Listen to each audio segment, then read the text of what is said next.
ಆಶ್ರಮ ಅಂದ್ರೆ ಏನ್ ಗೊತ್ತಾ? ಅದರ ಶ್ರಮ ಗೊತ್ತಾ? ಅದರ ನೋವು ಗೊತ್ತಾ?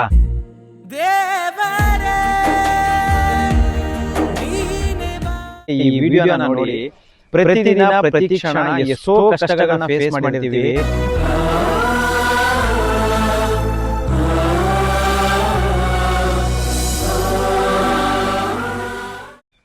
ಸ್ನೇಹಿತರೆ ನಮಸ್ಕಾರ, ನಾನು ನಿಮ್ಮ ಪ್ರೀತಿಯ ಜನಸ್ನೇಹಿ ಯೋಗೇಶ್. ಎಲ್ಲೋ ಕೂತ್ಕೊಂಡು ಆಶ್ರಮ ಹಂಗೆ ಆಶ್ರಮ ಹಿಂಗೆ ಅಂತ ನಿಮಗಿಷ್ಟ ಬಂದಂಗೆ ನೀವು ಕಮೆಂಟ್ಗಳನ್ನ ಹಾಕ್ತೀರಾ. ಆಶ್ರಮ ಅಂದರೆ ಏನು ಗೊತ್ತಾ? ಅದರ ಶ್ರಮ ಗೊತ್ತಾ? ಅದರ ನೋವು ಗೊತ್ತಾ? ಅದರ ನಲಿವು ಗೊತ್ತಾ? ಆಶ್ರಮ ಅಲ್ಲೇ ಇದೆ. ಶ್ರಮ ಅನ್ನೋದು ವರ್ಡು ಎಷ್ಟು ಕಷ್ಟ ಅಂತ ಹೇಳಿದ್ರೆ, ನಿಮಗೆ ಈ ವಿಡಿಯೋನ ನೋಡಿ ಪ್ರತಿದಿನ ಪ್ರತಿ ಕ್ಷಣ ಎಷ್ಟೋ ಕಷ್ಟಗಳನ್ನ ಫೇಸ್ ಮಾಡಿರ್ತೀವಿ. ಎಷ್ಟೋ ನೊಂದಂಥ ಹಿರಿಜೀವಗಳನ್ನು ಕಾಪಾಡೋದಕ್ಕೆ ಹರಸಾಹಸ ಪಟ್ಟಿರ್ತೀವಿ. ಕೇವಲ ಒಂದು ದಿನ ಅವರನ್ನು ನಿಭಾಯಿಸೋದಕ್ಕೆ ಎಷ್ಟು ಕಷ್ಟಪಟ್ಟಿರ್ತೀವಿ ಅನ್ನೋದನ್ನು ನೀವು ಯಾವತ್ತೂ ಕೂಡ ಊಹೆ ಮಾಡ್ಕೊಳ್ಳಲ್ಲ. ಸೊ ನಾನು ಆಗಲೇ ಹೇಳ್ದ ಹಾಗೆ ಆ ಶ್ರಮ ಅಲ್ಲೇ ಇದೆ ನೋಡಿ. ಶ್ರಮ ಹೇಗಿರುತ್ತೆ ಅನ್ನೋದನ್ನು ನಾನು ನಿಮ್ಗೆ ತೋರ್ಸೋಕ್ಕೆ ಇಷ್ಟಪಡ್ತೀನಿ. ಅವರ ಬರೀ ಆಶ್ರಮ ಅಂದರೆ ಬರೀ ಊಟ ಹಾಕೋದು, ಬಟ್ಟೆ ಕೊಡೋದು, ಅಥವಾ ಅವ್ರನ್ನ ಹೊಟ್ಟೆ ತುಂಬ ಊಟ ಕೊಟ್ಟು ನೋಡ್ಕೊಳ್ಳೋದು ಅಷ್ಟೇ ಅಲ್ಲ. ಅವರ ದಿನನಿತ್ಯದ ಆಗು ಹೋಗುಗಳನ್ನು ನೋಡ್ಕೋಬೇಕಾಗತ್ತೆ. ಜೊತೆಗೆ ಅವರ ಯೋಗಕ್ಷೇಮವನ್ನು ನೋಡ್ಕೊಳ್ಬೇಕಾಗತ್ತೆ. ಅವರಲ್ಲಿರ್ತಕ್ಕಂಥ ಮಾನಸಿಕ ಒತ್ತಡವನ್ನು ದೂರ ಮಾಡಿ ಮನುಷ್ಯರ ರೀತಿಯಲ್ಲಿ ಬದಲಾಯಿಸಬೇಕಾಗತ್ತೆ. ಸೊ ಪ್ರತಿಯೊಬ್ಬರು ಕೂಡ ಈ ವಿಡಿಯೋನ ಕೊನೆ ತನಕ ನೋಡಿದ್ರೆ ಮಾತ್ರ ನಿಮಗೆ ಅರ್ಥ ಆಗುತ್ತೆ. ಯಾಕೆಂತ ಹೇಳಿದ್ರೆ ಇದು ಒಂದು ದಿನದ ಕೆಲಸ ಅಲ್ಲ, ಅಥವಾ ಒಂದು ದಿನದ ಶ್ರಮ ಅಲ್ಲ. ಪ್ರತಿದಿನ ಇದೇ ರೀತಿಯ ಶ್ರಮ ಪಡಬೇಕಾಗತ್ತೆ. ಸೊ ನೀವು ಗಮನಿಸ್ಬೋದು, ಇಷ್ಟೂ ಜನರನ್ನ ಇದೇ ರೀತಿ ಸ್ವಚ್ಛವಾಗಿ, ಕ್ಲೀನಾಗಿ, ನೀಟಾಗಿ ಅವ್ರಿಗೆ ಬೇಕಾದಂಥ ಮೂಲಭೂತ ಸೌಕರ್ಯಗಳನ್ನ ಕೊಡ್ತಾ, ಊಟ, ತಿಂಡಿ, ಬಟ್ಟೆ, ಮೆಡಿಸಿನ್ಸು, ಇನ್ನೂ ಅನೇಕ ರೀತಿಯ ಶ್ರಮವನ್ನು ನಾವು ಪಡಬೇಕಾಗತ್ತೆ. ಬರೀ ಅಷ್ಟೇ ಅಲ್ಲ, ಮೆಡಿಸಿನ್ಸ್ ಆಗಿರ್ಬೋದು. ಸೊ ಅವರ ದಿನನಿತ್ಯದ ಪರಿಸ್ಥಿತಿ ಯಾವ್ಯಾವ ರೀತಿ ಅನ್ನೋದನ್ನು ಜಸ್ಟ್ ಊಹೆ ಮಾಡ್ಕೊಳ್ಳಿ ಸಾಕು ನೀವು. ಸೊ ನಾನು ಪ್ರತಿಯೊಬ್ಬರಲ್ಲಿ ಮನವಿ ಮಾಡ್ಕೊಳ್ಳೋದೇನೆಂದರೆ, ದಯವಿಟ್ಟು ನೀವು ಎಲ್ಲೋ ಕೂತ್ಕೊಂಡು ನಿಮ್ಗಿಷ್ಟ ಬಂದಂಗೆ ಕಮೆಂಟ್ ಹಾಕೋದ್ರ ಬದಲು ಒಂದು ಸತಿ ವಿಸಿಟ್ ಮಾಡಿ ನಿಮ್ಮ ಅನಿಸಿಕೆ ಅಭಿಪ್ರಾಯಗಳನ್ನ ಇಲ್ಲೇ ಬಂದು ತಿಳಿಸಿ. ಜೊತೆಗೆ ನಿಮ್ಮ ಕೈಲಿ ಸಹಾಯ ಮಾಡೋಕ್ಕಾಗಿಲ್ವಾ, ಪರವಾಗಿಲ್ಲ, ಈ ವಿಡಿಯೋನ 4 ಜನಕ್ಕೆ ಶೇರ್ ಮಾಡಿ. ಎಷ್ಟು ಕಷ್ಟಪಡ್ತಾ ಇದ್ದೀವಿ ಅನ್ನೋದನ್ನು ನೀವು ಕೂಡ ಅರ್ಥ ಮಾಡ್ಕೊಳ್ಳಿ. ಸೊ ಒಂದು ಮನೆಯಲ್ಲಿ ಒಂದು ತಾಯಿ, ಒಂದು ತಂದೆ, ಅಕ್ಕ, ಅಣ್ಣ, ತಂಗಿ ಇರೋ ಮನೆಯೇ ನಿಭಾಯಿಸೋದಕ್ಕೆ ತುಂಬ ಕಷ್ಟ ಆಗಿರುವಾಗ, ಬರೋಬ್ಬರಿ 150 ಜನರಿಗಿಂತ ಹೆಚ್ಚು ಜನರಿರುವಂಥ ಜಾಗವನ್ನು ಶುಚಿಯಾಗಿ, ಕ್ಲೀನಾಗಿ, ನೀಟಾಗಿ, ಜೊತೆಗೆ ಅಲ್ಲಿಗೆ ಬೇಕಾದಂಥ ಸವಲತ್ತುಗಳನ್ನು ಕೊಡೋದು ಅಂದರೆ ನೀವು ಅಂದ್ಕೊಂಡಷ್ಟು ಈಸಿ ಆದಂಥ ಕೆಲಸ ಅಲ್ಲ. ಸೊ ಪ್ರತಿಯೊಬ್ಬರಿಗೂ ಕೂಡ ನಾನು ಮನವಿ ಮಾಡ್ಕೊಳ್ಳೋದೇನೆಂದರೆ, ದಯವಿಟ್ಟು ಈ ವಿಡಿಯೋನ ಶೇರ್ ಮಾಡಿ. ಎಲ್ರಿಗೂ ಒಳ್ಳೆಯದಾಗಲಿ, ಶನೇಶ್ವರ ಒಳ್ಳೇದು ಮಾಡಲಿ. ನಮಸ್ಕಾರ. ಪ್ರತಿದಿನ ಪ್ರತಿ ಕ್ಷಣ ಜನಸ್ನೇಹಿ ನಿರಾಶ್ರಿತರ ಆಶ್ರಮದಲ್ಲಿ ದಿನನಿತ್ಯ 170 ನಿರಾಶ್ರಿತ ದೇವರ ಮಕ್ಕಳಿಗೆ ಪ್ರತಿನಿತ್ಯ ಈ ಥರ ಸ್ವಚ್ಛತಾ ಕಾರ್ಯಗಳು ನಡೀತಾನೆ ಇರ್ತವೆ. ಹಂಡೆ ಒಲೆ ಸ್ನಾನ ಅಂದರೆ ಯಾರಿಗಿಷ್ಟ ಇಲ್ಲ ಹೇಳಿ? ಪ್ರತಿ ಮನೆಗಳಲ್ಲೂ ಹಂಡೆ ಒಲೆ ಸ್ನಾನ ಮಾಡಬೇಕಂದ್ರೆ ಅದೆಷ್ಟೋ ಜನರಿಗೆ ಖುಷಿ.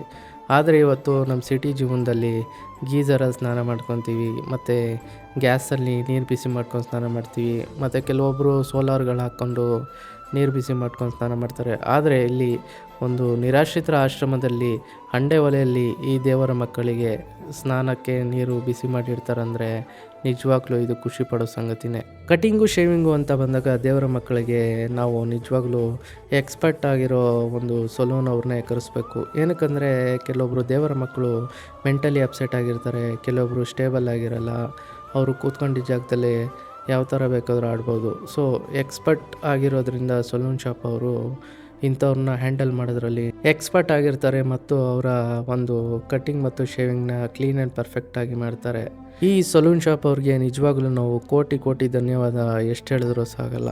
ಇವರು ಮಾಡ್ತಿರೋ ಒಂದು ಈ ದೊಡ್ಡ ಕಾರ್ಯ ನಿರಾಶ್ರಿತರ ಆಶ್ರಮಕ್ಕೆ ಅದೆಷ್ಟೋ ಒಂದು ದೊಡ್ಡ ಸಹಾಯವಾಗಿದೆ. ನಿಜವಾಗ್ಲೂ ಈ ಸಲೂನ್ ಶಾಪ್ ಅವ್ರಿಗೆ ಶ್ರೀ ಧರ್ಮೇಶ್ವರೇಶ್ವರ ಸ್ವಾಮಿಗಳ ಆಶೀರ್ವಾದ, ಶಿವಕುಮಾರ ಸ್ವಾಮೀಜಿಗಳ ಆಶೀರ್ವಾದ, ಮತ್ತು ಎಲ್ಲ ದೇವರ ಮಕ್ಕಳ ಆಶೀರ್ವಾದ, ಮತ್ತು ಕರ್ನಾಟಕ ಜನರ ಆಶೀರ್ವಾದ ಈ ಸಲೂನ್ ಶಾಪ್ ಮೇಲಿರಲಿ.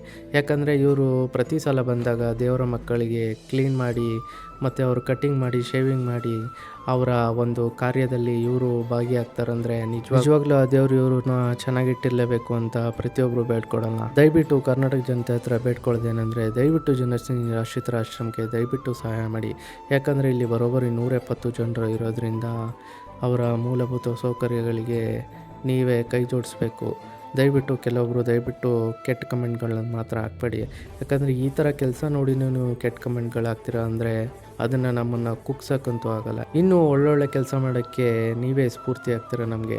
ದಯವಿಟ್ಟು ಪ್ರತಿಯೊಬ್ಬರೂ ಈ ಥರ ವಿಡಿಯೋಗಳನ್ನ ಶೇರ್ ಮಾಡಿ, ಮತ್ತು ನಿಮ್ಮ ಕೈಯಲ್ಲಾದ ಸಹಾಯ ಮಾಡಿ, ಮತ್ತು ದಿನಸಿ ಸಾಮಗ್ರಿಗಳನ್ನು ಜನಸ್ನೇಹಿ ಆಶ್ರಮಕ್ಕೆ ನೀಡಿ, ಮೆಡಿಸಿನ್ಗಳನ್ನ ನೀಡಿ. ನಿಮ್ಮ ಕೈಯಲ್ಲಾದ ₹1 ಆದರೂ ದಯವಿಟ್ಟು ಸಹಾಯ ಮಾಡಿದರೆ ಅದೆಷ್ಟೋ ಈ ಥರ ನಿರಾಶ್ರಿತ ದೇವರ ಮಕ್ಕಳು ಹೊಟ್ಟೆ ತುಂಬ ಊಟ ಮಾಡಿ, ಮೈ ತುಂಬ ಬಟ್ಟೆ ಹಾಕ್ಕೊಂಡು ನಿಮ್ಮ ಹೆಸರಲ್ಲಿ ಆ ದಿನಾನ ಕಳೀತಾರ ಅಂತ ಹೇಳೋಕ್ಕೆ ನಾನು ಇಷ್ಟಪಡ್ತೀನಿ. ಧನ್ಯವಾದಗಳು.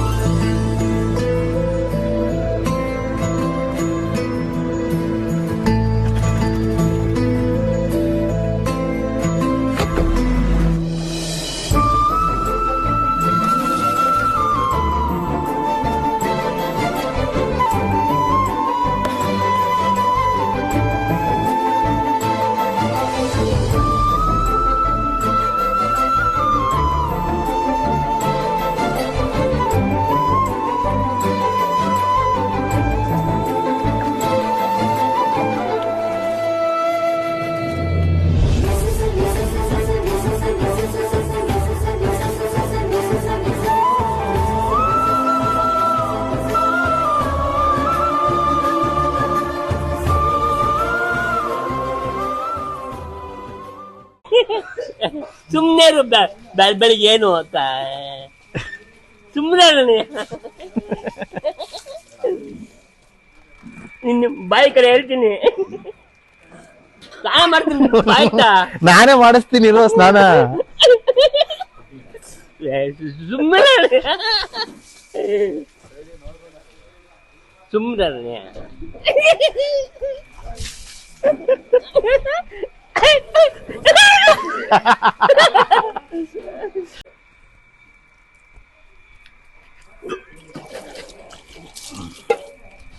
ಇರ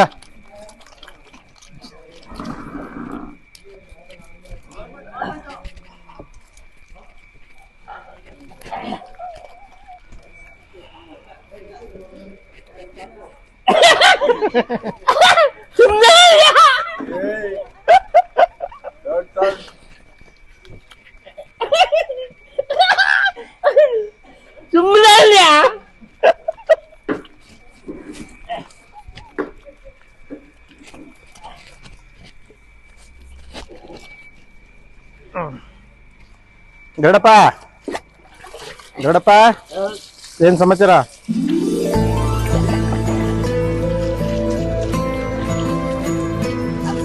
ಇರೇ ಬೈಲಿ ಒಂದ್ ನಿಮಿಷ.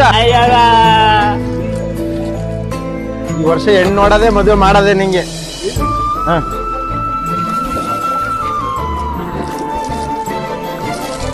ಹ ಹೊಡ